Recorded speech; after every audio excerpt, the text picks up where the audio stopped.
Himachal road transport corporation के पेंशनरों ने सरकार के खिलाफ गहरी नाराजगी उभर आई है। शुक्रवार को शिमला के पुराने बस स्टैंड पर बड़ी संख्या में पेंशनरों ने एकजुट होकर जोरदार धरना प्रदर्शन किया। पेंशनरों का कहना है कि 20 नवंबर तक भी उनके पेंशन जारी नहीं हुई, जिसके कारण उन्हें गंभीर आर्थिक संकट का सामना करना पड़ रहा है। धरने में मौजूद पेंशनरों ने बताया कि न केवल पेंशन में देरी हो रही है, बल्कि महीनों से लंबित पड़े मेडिकल बिलों में भुगतान का भी कोई समाधान नहीं हुआ। कई पेंशनर ने कहा कि इलाज के लिए उन्हें अपनी बचत कम करनी पड़ रही है, जबकि सरकार उनकी समस्याओं को लगातार नजरअंदाज कर रही है। धरने का नेतृत्व कर रहे एचआरटीसी पेंशनर कल्याण संगठन के महासचिव देवराज ठाकुर ने कहा कि लगातार अनदेखी के चलते पेंशनरों में भारी आक्रोश है। नवंबर का आधा महीना बीत चुका है, लेकिन पेंशन जारी नहीं की गई।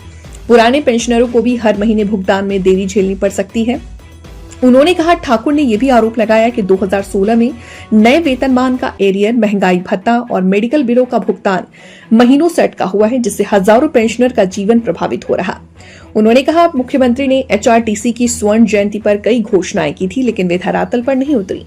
कांग्रेस सरकार ने सत्ता में आने से पहले ओल्ड पेंशन स्कीम बहाल करने और पेंशन भोगियों के हितों की रक्षा का वादा किया, लेकिन आज पेंशन धारक समय पर भुगतान के लिए भी तरस रहे हैं, ठाकुर ने आरोप लगाया। धरने में पेंशनर ने सरकार के खिलाफ जोरदार नारेबाजी की और चेतावनी दी कि यदि जल्द पेंशन व मेडिकल बिलों का भुगतान नहीं किया गया तो वे 18 नवंबर को विधानसभा का घेराव करेंगे। पेंशनर का कहना है कि उनकी समस्या लंबे समय से अनदेखी का शिकार है और अब संघर्ष को मजबूरी में आगे बढ़ाना पड़ रहा। गौरतलब है कि प्रदेश में करीब 8000 एचआरटीसी पेंशनर हैं, जिन्हें पेंशन, एरियर और भत्तों के भुगतान में लगातार देरी का सामना करना पड़ रहा है। पेंशनरों ने स्पष्ट कहा है कि यदि सरकार ने उनकी मांगों पर तुरंत कार्रवाई नहीं की तो आंदोलन को और व्यापक किया जाएगा।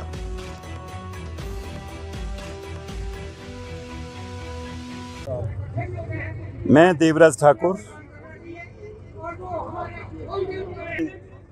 परिवहन कल्याण संगठन हिमाचल प्रदेश। अब यहाँ शिमला डिवीज़न के जो रिटायर्ड कर्मचारी हैं वो अपनी मांगों को पूरी ना होते देख आज हम यहाँ रोड स्वरूप गेट मीटिंग के लिए इकट्ठे हुए हैं।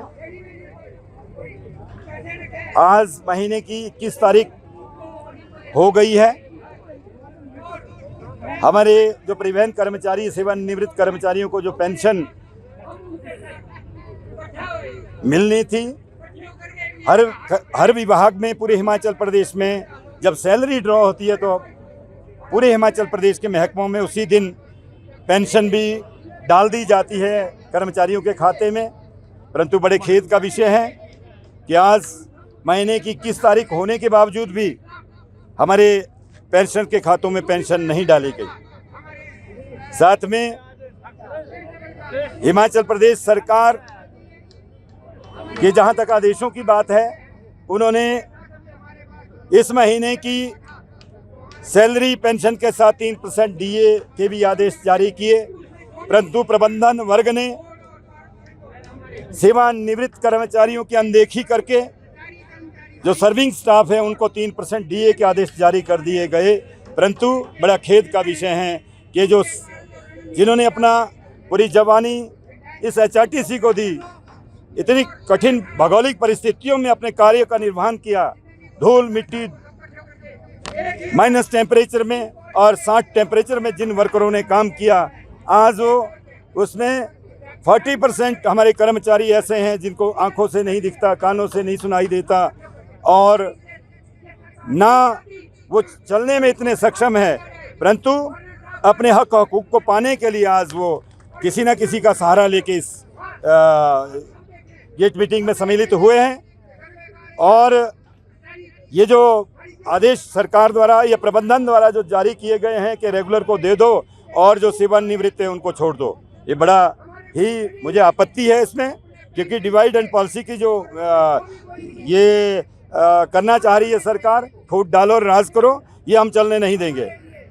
3% डीए के ऑर्डर जब सरकार, हिमाचल सरकार के माननीय मुख्यमंत्री जी से हम मिले, उनका कहना था कि मैंने तो आदेश कर दिए हैं, अपने एमडी को पूछो तो आदेश जारी करे, क्योंकि एक सॉफ्ट कॉर्नर होता है रिटायरियों का, क्योंकि वो कोई पहिया जाम नहीं कर सकते, कोई अपनी डिमांड के लिए सड़कों पे नहीं बैठ सकते, और साथ में वो एक मैच्योरिटी होती है, एक उम्र के उस पड़ाव में वो जाते हैं, तो इतना वो हल्ला बोल भी नहीं कर सकते। तो हम सरकार आपके माध्यम से जितने भी चैनल यहाँ आए हैं उनके माध्यम से हम सरकार तक ये चेता देना चाहते हैं कि समय रहते हमें 3% डीए और पेंशन का एरियर जारी किया जाए, क्योंकि हम सरकार से हम कुछ नहीं मांग रहे हैं। सरकार से सिर्फ हम इतना मांग रहे हैं जो अन्य विभागों के कर्मचारियों को, सेवानिवृत्त कर्मचारियों को जो लाभ मिले हैं वो हमें भी मिले। आज से 4 वर्ष पहले 50-50 हज़ार रुपये की किस्तें सरकारी कर्मचारियों को दे दी गई, उससे भी हम अछूते रहे, हमें वो 50,000 की किस्त नहीं दी गई। 4 साल से मेडिकल रिवर्समेंट का एरियर हमारा कम से कम 3 और 4 लाख रुपए का एक कर्मचारी का है, क्योंकि हमारा कार्यक्षेत्र एक ऐसा कार्यक्षेत्र रहा है जिसमें कि ये एक वो धूल धूप धुएं में जिन्होंने अपने ज़िंदगी इस परिवहन को दी, वो भिन्न भिन्न बीमारियों का शिकार वो हुए। आज 3 और 4 लाख रुपए के बिल जो है मेडिकल बिल पेंडिंग पड़े हैं। तो मैं पिछले भी जब हमारे माननीय मुख्यमंत्री जी ने गोल्डन जुबली का वहाँ पीटरहाफ में एक बड़ा भव्य आयोजन किया, जिसमें परिवहन कर्मचारी, सेवारत कर्मचारी, परिवहन के जो सर्विंग स्टाफ है और प्रबंधन और सरकार सारी वहाँ इकट्ठी हुई। गोल्डन जुबली के नाम से वो फंक्शन हुआ। उसमें माननीय मुख्यमंत्री महोदय जी ने, क्योंकि उन्होंने ये घोषणा की है, तो घोषणा की है तो अमली जामा क्यों नहीं बनाया गया। 9 करोड़ रुपए की उन्होंने मेडिकल बिलों की अदायगी करने के लिए वहाँ आदेश जारी किए। हमें 9 करोड़ रुपए दो, हम तो वो मांग रहे हैं जो आप बोल रहे हैं, हमने नई डिमांड नहीं की। और जो अन्य कर्मचारी 100 करोड़ रुपए उन्होंने और घोषणा की कि इसको इनके बिलों की अदायगी के लिए, इनके टीएडीए देने के लिए मैं 100 करोड़ रुपए की और घोषणा करता हूँ।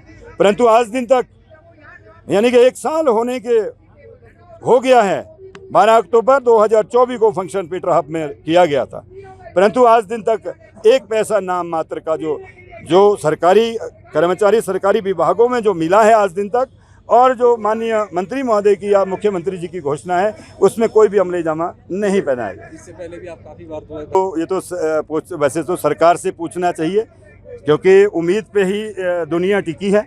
हमारे को भी उम्मीद थी कि पिछले कल ही शायद पेंशन पड़ जाए, परंतु नहीं पड़ी। तो हमारे मजबूरन आज हमें इकट्ठे होकर यहाँ एक आवाज़ बुलंद करनी पड़ी, ताकि सरकार के कानों तक हमारी गरीबों की आवाज़ पहुँचे। इसके बावजूद मैं ये आपको अवगत करवा देना चाहता हूँ कि हिमाचल प्रदेश में सरकारी विभागों की 18 या 20 यूनिटें या 18-20 संगठन एकजुट हुए हैं। 28 तारीख को विधानसभा का घेराव धर्मशाला में रखा गया है। आज हम भी खुला अनाउंस करते हैं कि जितनी भी ये इकाइयाँ हैं, एचआरटीसी का पूरा सपोर्ट जो है इन सरकारी कर्मचारियों के साथ, सरकारी सेवारत कर्मचारियों के साथ होगा।